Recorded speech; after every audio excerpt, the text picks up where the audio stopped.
Shri Radha Krishna Gokulananda Punradha Shri Gaurang Ki Vrindavan Ki Mayapurnamadridam Ki Purushottam Shaitajagannath Pridam Ki Yamunamai Gangamai Ki Rosadevi Bhakti Ki Madhupava Sankirtan Ki Hare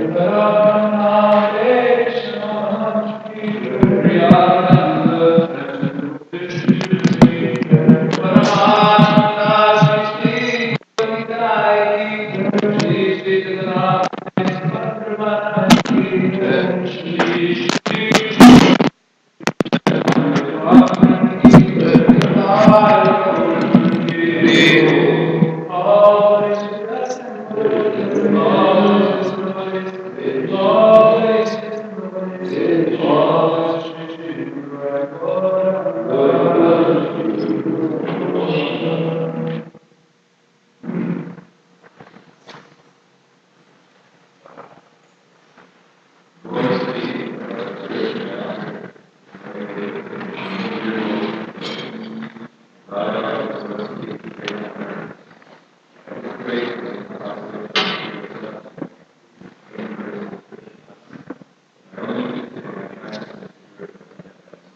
Janavallabha Jaya Giri Varadhari Jaya Giri Varadhari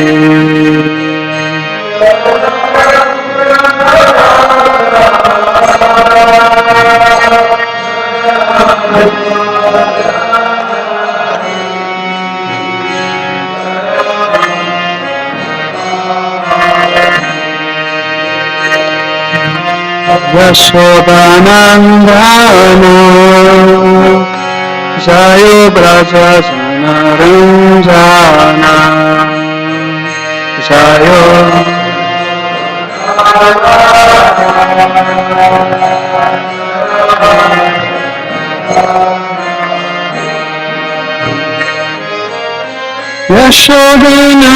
Yashodanandana Jayo Braja Janaranjana Jayo Braja Janaranjana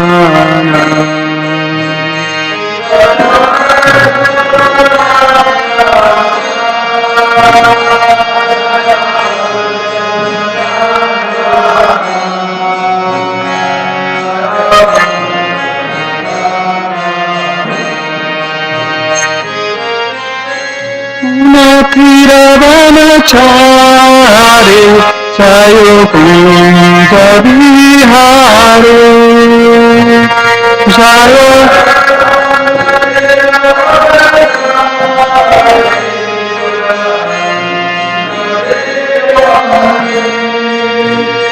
Jayo Natiravanachari Jayo Kunja Vihari Jayo Natiravanachari Jayo Kunja Vihari Jayo Ramadhava Jayo Kunja Vihari Jayo Ramadhava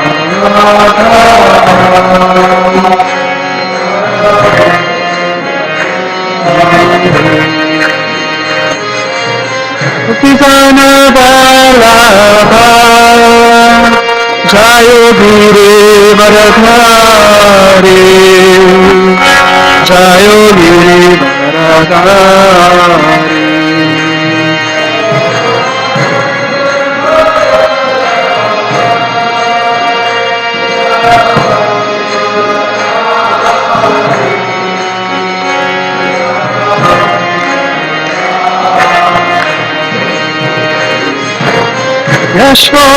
Yashodanandana Jayo Braja Janaranjana Jayo Braja Janaranjana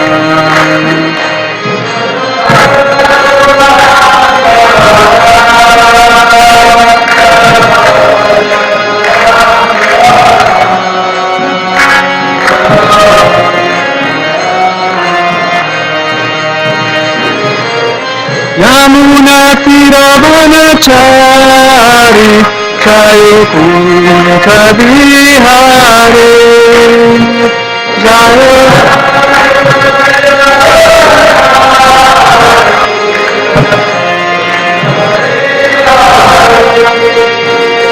Hare Krishna Krishna Krishna Hare Hare Hare Rama Rama Rama Hare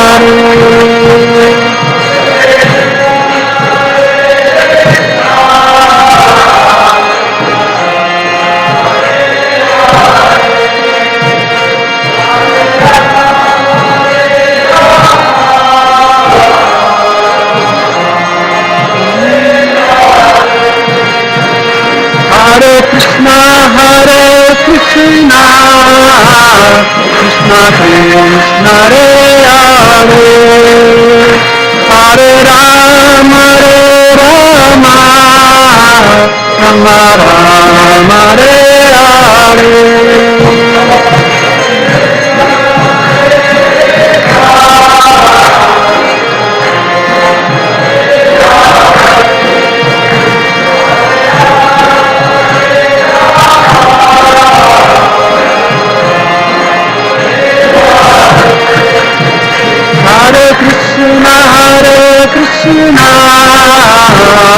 Krishna Hare Hare Hare Rama Rama Rama Hare Hare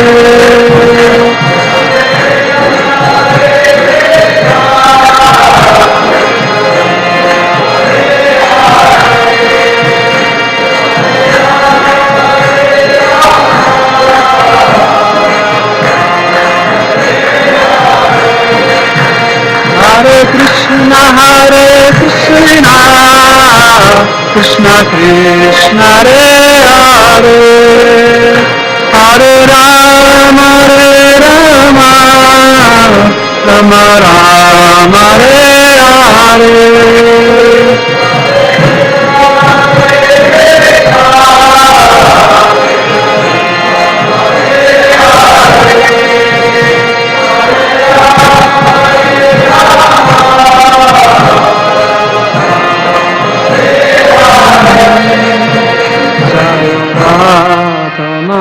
Baba Jayo Kunja Bihari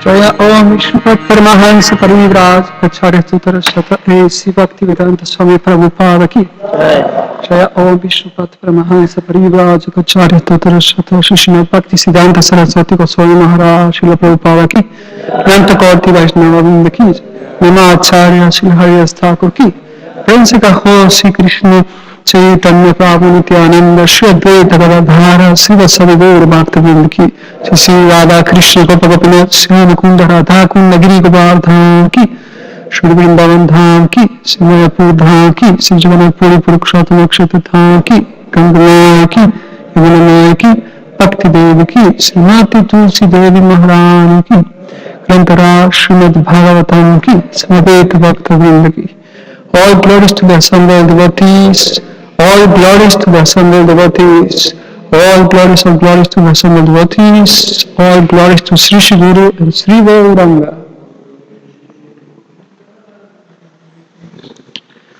Narayanam Namaskrityam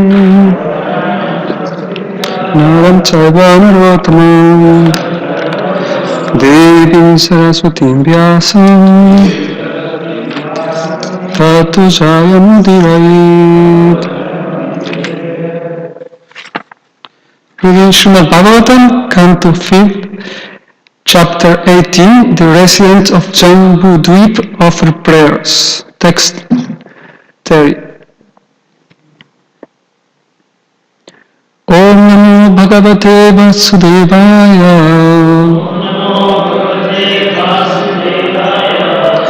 Om Namo Bhagavate Vasudevaya. Om Namo Bhagavate Vasudevaya.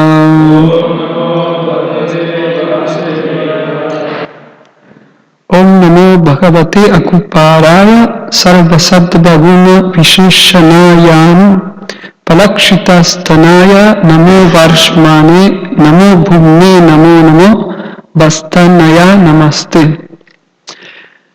Word by word. Om, O my Lord, Namaha, respectful obeisances, Bhagavate, and to you, the Supreme Personality of Godhead, Akuparaya, in the form of a tortoise, Sarva Sattva-guna Visheshanaya, whose form consists of Shuddha Sattva, transcendental goodness, Anupalakshita Stanaya, and to you, whose position is not discernible, Namaha, my respectful obeisances, Varshmane, and to you who, although the oldest, are are unaffected by time. Namaha, my respectful obeisances, Bhumi, to the Great One who can go everywhere. Namah Namaha, repeated obeisances, Avastanaya, the shelter of everything. Namaha, respectful obeisances, Te, unto you. Translation and purport by His Divine Grace A.C. Bhaktivedanta Swami Prabhupada. O my Lord, I offer my respectful obeisances unto you, who have assumed the form of a tortoise. You are the reservoir of all transcendental qualities, and being entirely untinged by matter, you are perfectly situated in pure goodness. You move here and there in the water, but no one can discern your position.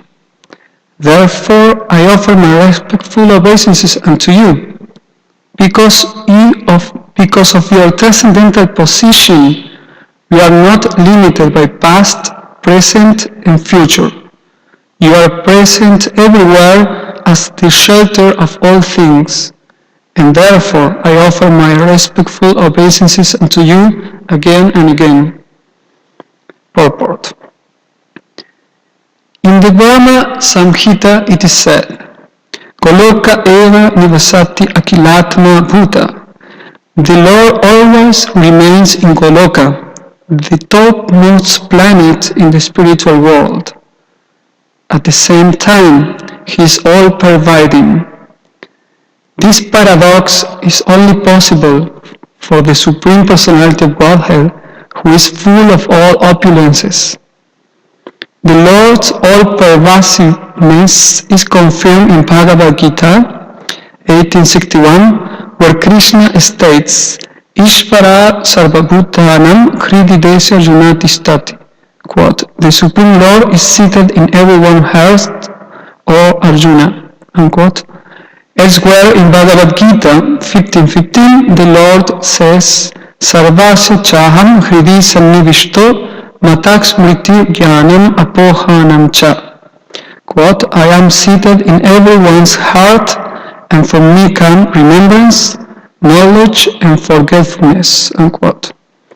Therefore, although the Lord is present everywhere, He cannot be seen with ordinary eyes. As Aryama says, the Lord is anupalakshita sthana. No one can locate Him. This is the greatness of the Supreme Personality of Godhead. Om Anatimirandasya Jnanam Janha Shlokaya Chakshuru Militam Vyena Tasmai Shri Gurave Namaha. Mukam Karoti Bhachalam Pangulam Gayate Girim Yat Kripatamaham Vande Shri Gurun Dinataranam Panchakalpatarubhyascha Kripa Sindhubhya Evacha Patitanam Pavanebhyo Vaishnavebhyo Namo Namaha. Shri Krishna Chaitanya Prabhu Nityananda Shri Advaita Gadadhara Shri Vasadi Gaura Bhakta-vrinda. Hare Krishna, Krishna Krishna, Hare Hare, Hare Rama, Rama Rama, Hare Hare. Good morning, everyone. Welcome to Srimad Bhagvatam class. So here we are appreciating the prayers of Aryana, who is a resident of Hiranmaya Varsha. Sukadeva Goswami has been describing the 8 Varshas in that we don't really know. I myself a little bit confused. Like yesterday, we were talking if these places are actually where are located, and if these Varshas are. The confusion I had is if the Varshas are part of the planet Earth or are part of the universe. heavenly realms or are part of the lower heavenly realms. And as far as according to Druta Karma Prabhu, these verses can be understood in different ways. But one way is that in the Bhagavatam itself is explained in the previous chapter, is that these verses are the heavenly planet realms. It's part of it's a subtle words in the planet Earth. And another way to understand it that is a description of the heavenly realms. But anyway, I'm not going to go deep in that because I don't know much, but the most important point here in these prayers is that the Lord is worshipped everywhere, not only in the spiritual world, but also in the material world. And in this specific prayer, Aryama, Krishna said that he is among the ancestors, he's Aryama, and also Aryama, he plays the role of Yamaraj when Krishna is in the earth for 100 years, because Vidura was actually Yamaraj, who was taking a role in the Krishna Lila.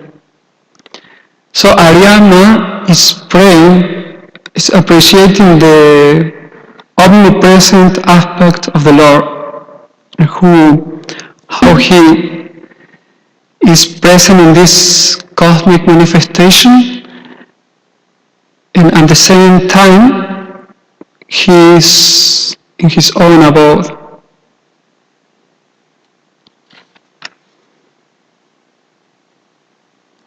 So Prabhupada is quoting the Brahma Samhita to explain Goloka Eva Nivasati Kilatma Bhuta, that Krishna, he's residing in his original planet, in Goloka Vrindavan, in the spiritual world, but at the same time he is present in all over the material universe, without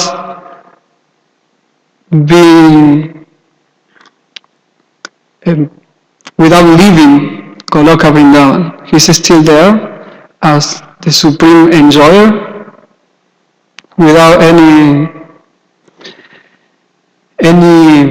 burden of the creation, of what is going on in the material world. He's just enjoying there, playing his eternal, in his eternal form of Simasundar, and in his eternal role of being the supreme enjoyer.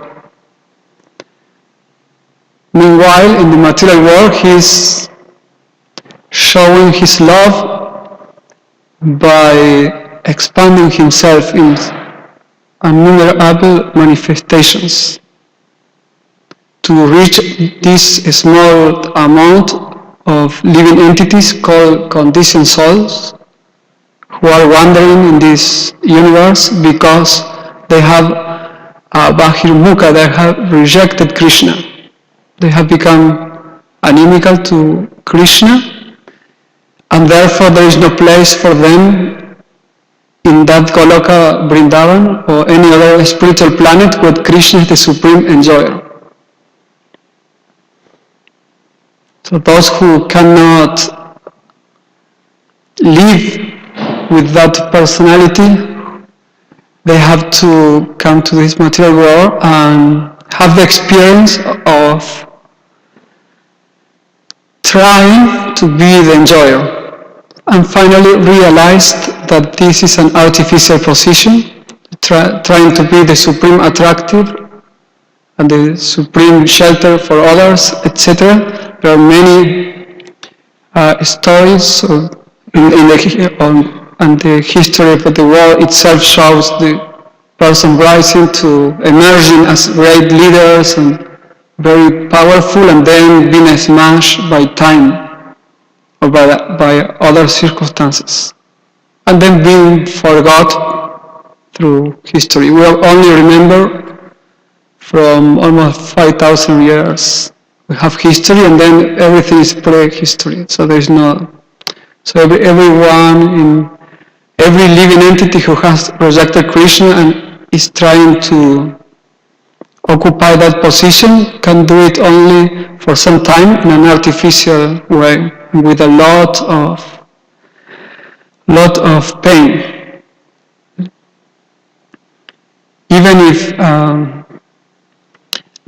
personalities like Indra, who are beyond the reach of imagination of us, of power, because we only know maybe people like Obama, the president, who may be powerful for us, but Indra is the king of heaven, and even he is not really enjoying his position as a king of heaven. Like when Narada Muni, in Srimad Bhagvatam, it is explained that Narada Muni was told that Indra was a great devotee. He was the devotee who was getting most of the mercy of the Lord, the recipient of the mercy of the Lord. So he went to talk to him and glorify him as a great devotee.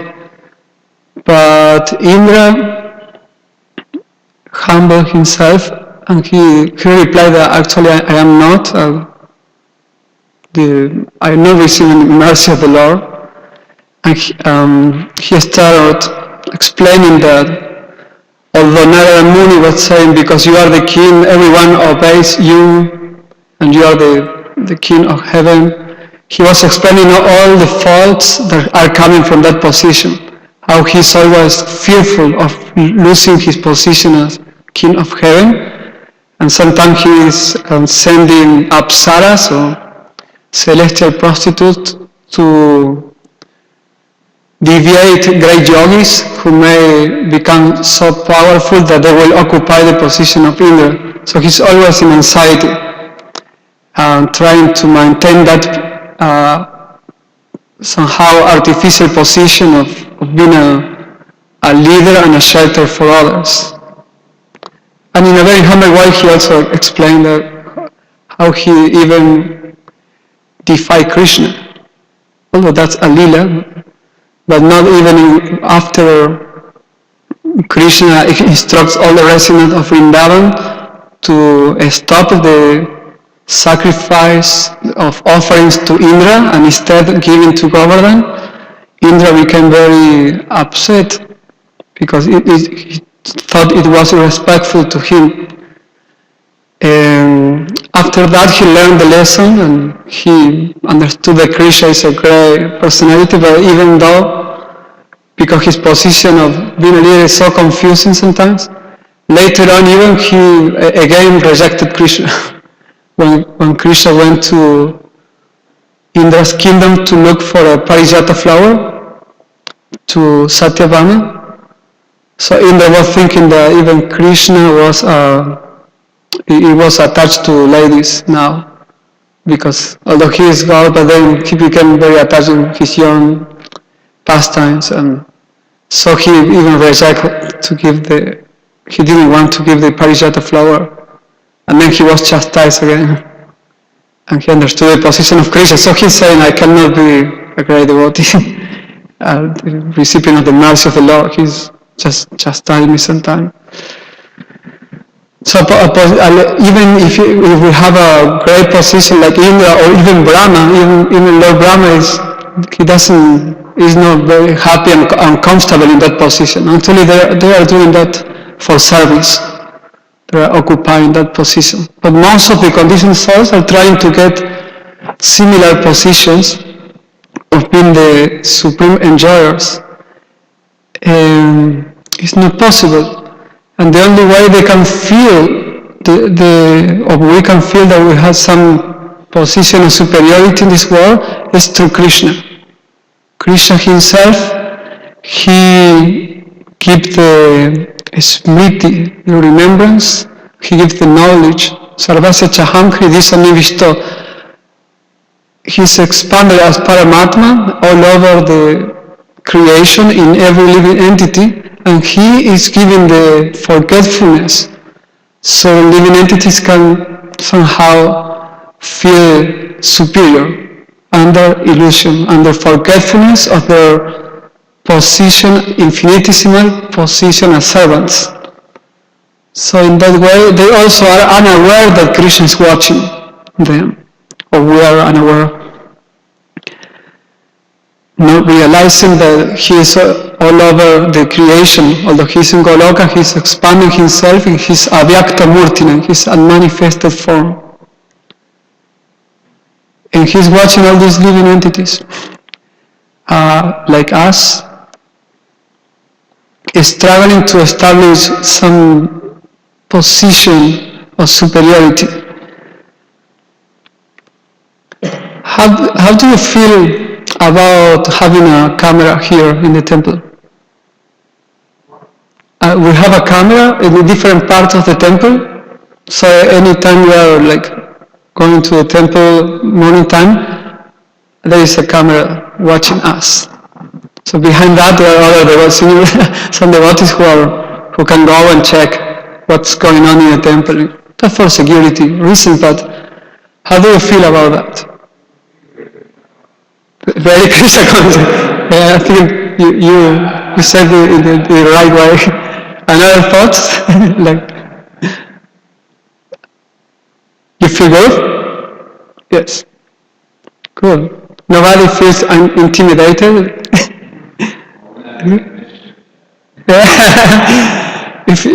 If you want to, for example, to take some burfis or another sweets, you will use chala, isn't it?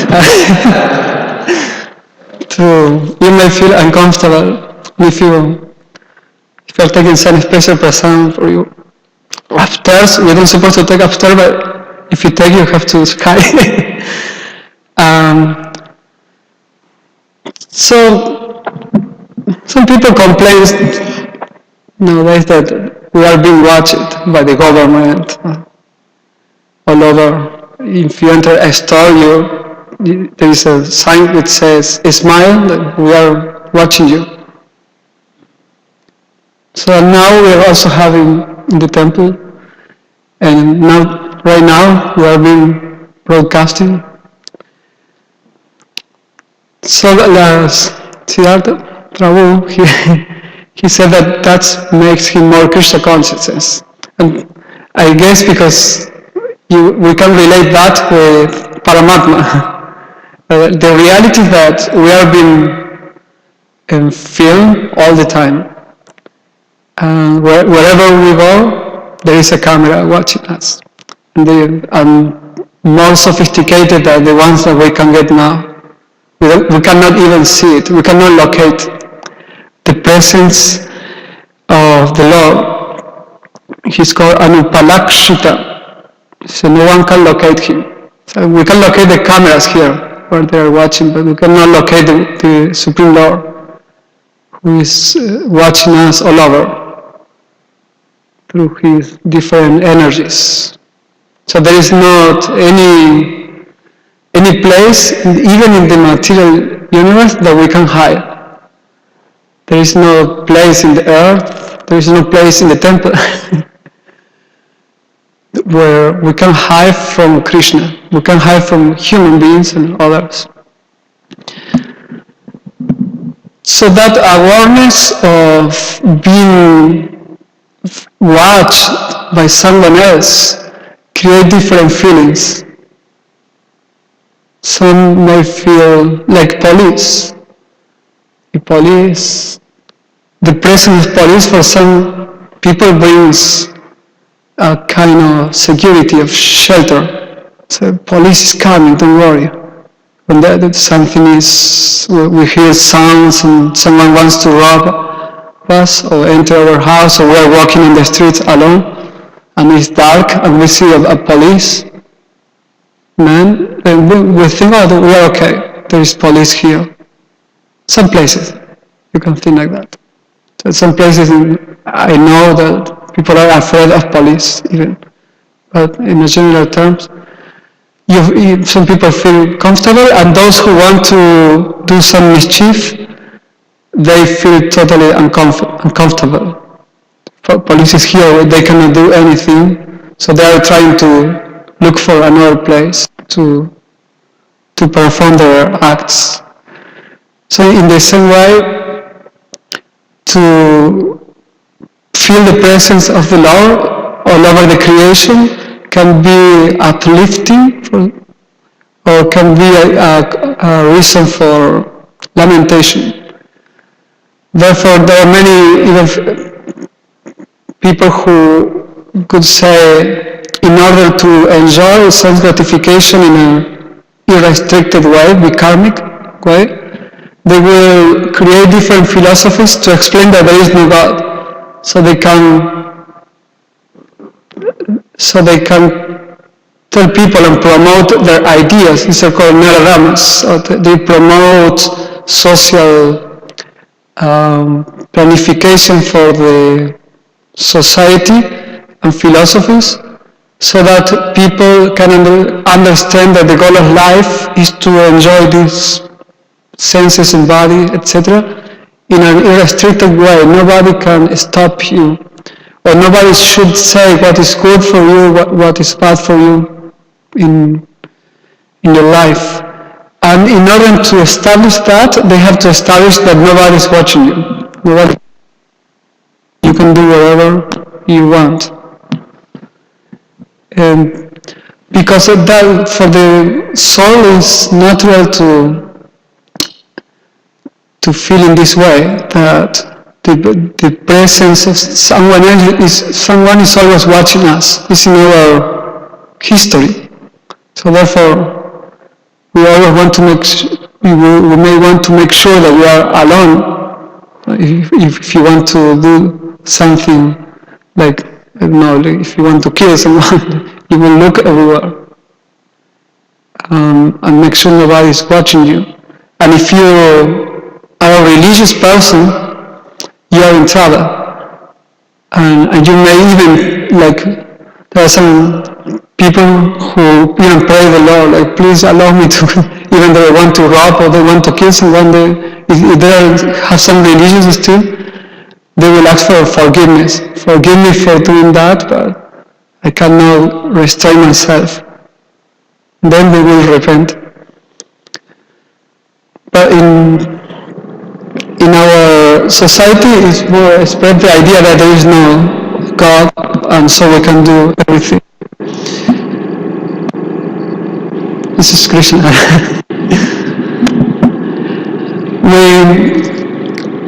we are learning living in a temple of worshiping the deity, that the Lord is, the presence of the Lord is, we can feel it in the temple room, in a temple, because the deity is there. And if we have a deity in our home, we can understand that the Lord is there. But so in the temple, our behavior is different. We are more reverential, and we don't sprain our legs during class, because we say, no, this is the temple room. We take off the shoes. There are many rules and regulations that help us to understand that this is a special place, because it's the place of the Lord. However, outside the temple room, we become more casual, and it's more difficult to understand that Krishna is there. This is a realization of the topmost devotees, that they can see the presence of the Lord everywhere. For the Kanishta Adhikaris, we learn that the Lord is in the deity, and we are trying to realize that, and then trying to understand that the Krishna is a Paramatma in other devotees, which have to be more advanced to realize that. But we have some understanding of what does it mean to be in the presence of the Lord by being in the temple, because all of us we behave as the Lord is here. We can understand, but our outside the realm of the temple requires more realization to understand that, to realize the presence of the Lord. And some people, even though they just see the deity as a stone, but all these forms of the Lord, like deities, what to speak of Paramama and expansion. It's just a manifestation of the concern of the Lord who is enjoying in Goloka Vrindavan, but still through his different expansions, he is in the material world in so many ways. Like for example, he becomes the he expands Balaram, and then Balaram expands and the Chaturvyuha, Pradyumna, etc. And then from the Chaturvyuha, who are the guardians of the material world, there are the Purusha avatars. There are different avatars who they sense here. Like we have a Garbo Karana Kasai Vishnu, who is lying, and from him is coming all the universes. He's lying in the ocean. And then in those universes he enters a Garbo Kasai Vishnu out of concern for the living entities, and he creates Lord Brahma, and then previously he injected all the living entities within the creation, and Brahma creates all the bodies. Then as Sri Kasai Vishnu, he enters in every atom and in every living entity. And then he also expands as Aveshas, which are potencies in empowering different living entities as the spiritual masters and living entities who come to do specific missions in all different species of life. And he also expands or shows his potencies through nature, like he explained in Bhagavad Gita and the light of the sun, etc. In so many ways. So finally, only thing we can understand is that he is everywhere. He's all over. He never left the conditioned soul alone. Although he is there in Goloka Vrindavan with all the liberated souls enjoying in exchange of love. Here he also is with the conditioned soul. He never left the conditioned soul in so many ways, but because the desire of enjoying without Krishna, he gives that forgetfulness that the world appears to be separated from Krishna. It's an illusion. Everything that seems to be away from the Lord is called Maya, or illusion. Through that energy, Maya, or illusive potency, he allows the living entity to attempt to enjoy without being conscious of the presence of Krishna. So this is the one quality of the Lord that has been praised, and this is my limited comprehension of the subject, that He is everywhere, and I was just trying to appreciate that aspect of the Lord that being aware or not being aware bring different reactions in us. It's a very fundamental knowledge to understand that Krishna is everywhere. Because when applied, have a profound effect in our behavior. The first in rectifying us. Although as a police, like I think I was showing in many cities of Argentina, they stopped working. They decided to stop working for 3 days because they didn't receive a good salary. So the behavior of people changed radically in those 3 days. They start thinking and rationalizing, okay, there is no police, so nobody is watching us, and I have so many desires that police is stopping me from getting them. So they start going to the markets, a group of people, and just breaking the windows, entering there and taking whatever they want, as nobody was watching them. And there is still many things all over, because they had that understanding that nobody was there. The police wasn't there. Previously they were good people, so-called good citizens. But when the police wasn't there, they changed. So in the same way, we can be at least the devotees by that understanding that it's a very basic understanding. There is not much love still there. It's just out of fear, but it's a basic, and it works in the preliminary stages of spiritual life.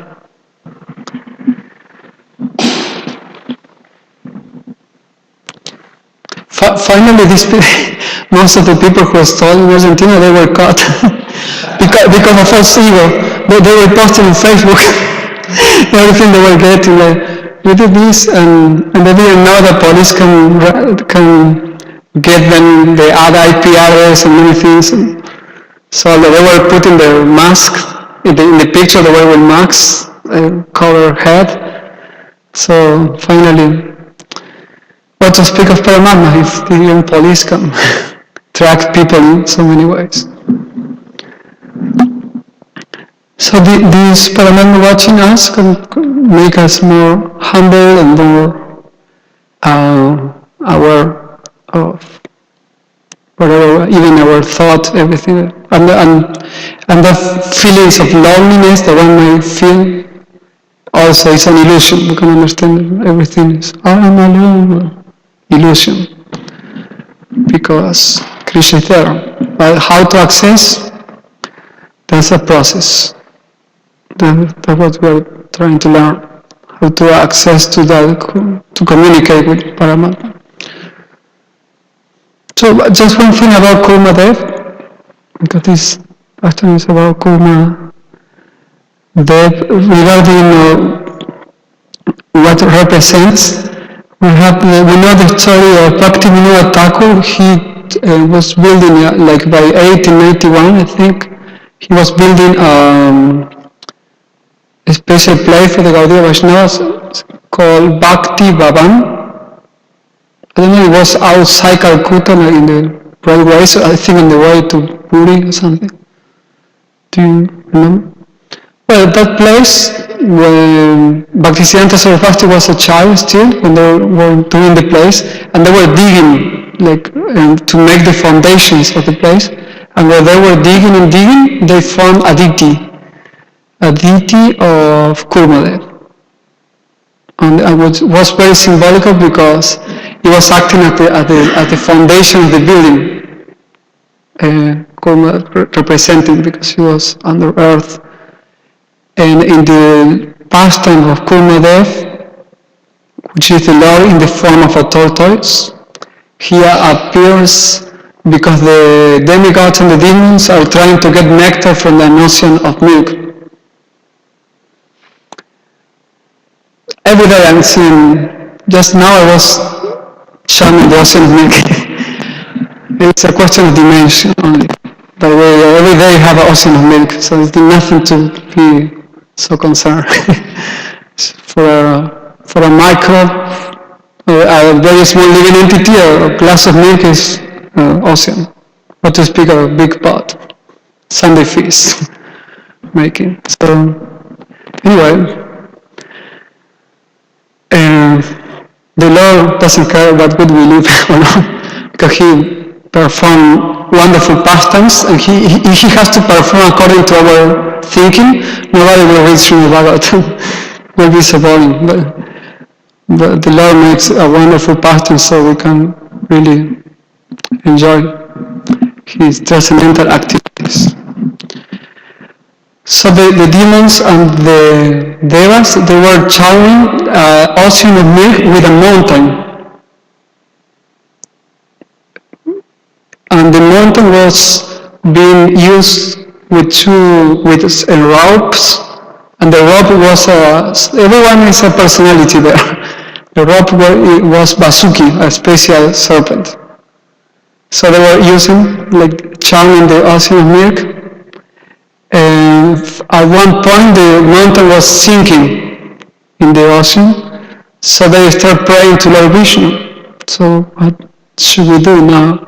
So Lord Vishnu appeared as a huge tortoise. So very beautiful because all the incarnations of Vishnu are all attractive.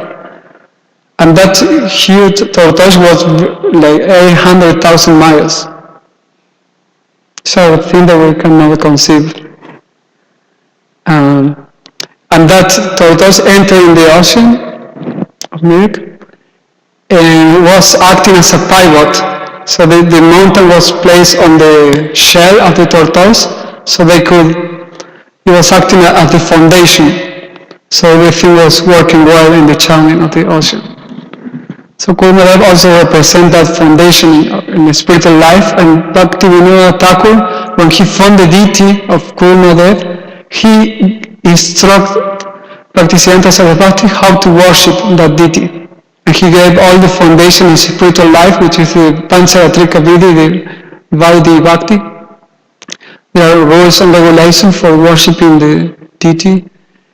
We perform it in conjunction with the most important, which is Bhagavad Marga, the chanting of the holy name.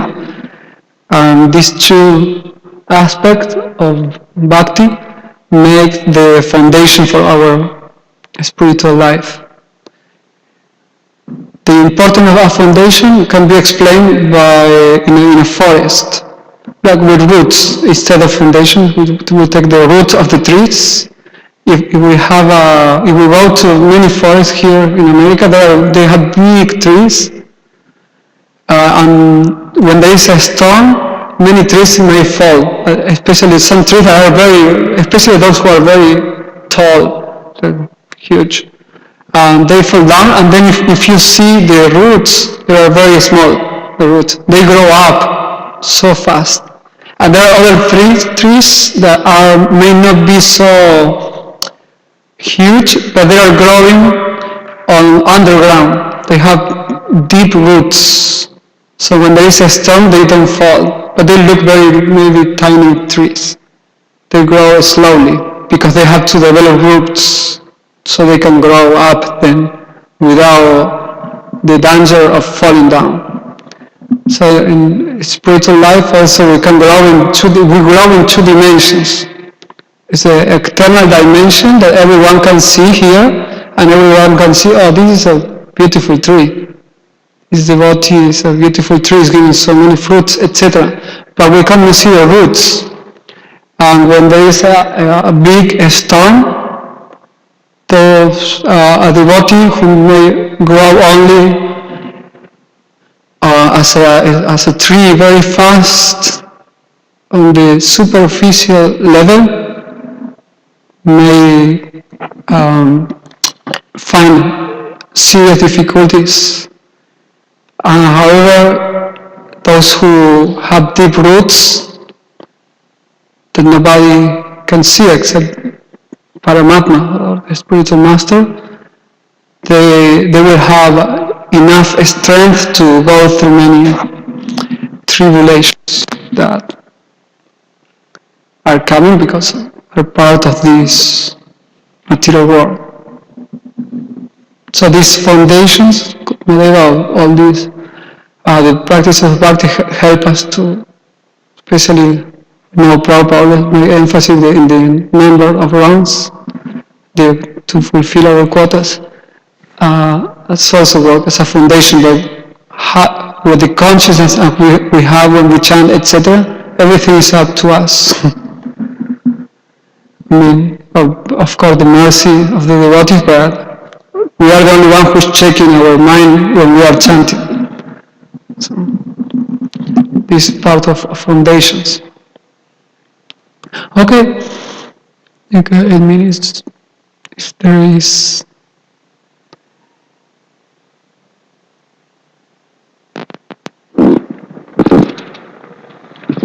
Thanks a lot for the class, Apurva. I had a question in the beginning of the class where you said there are different interpretations of what these different verses mean.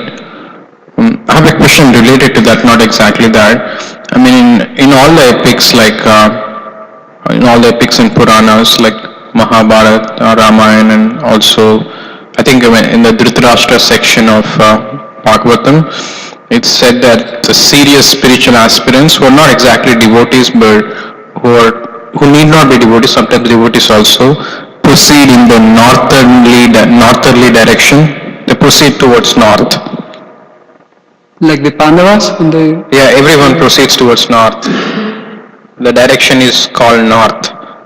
Okay. Whereas these days, if you can take a flight to north, and we can even with $100 from Nepal, you can basically rotate around Himalayas. At least to the mundane eyes, there is nothing up north. So, what are they doing up north? How are they?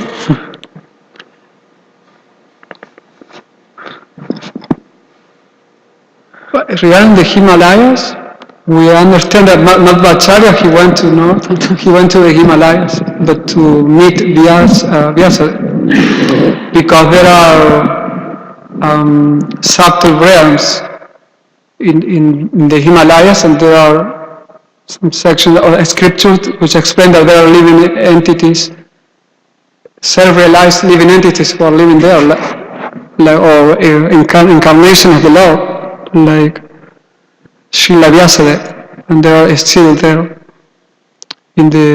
So the place usually is those places like Himalayas. That's all I know about.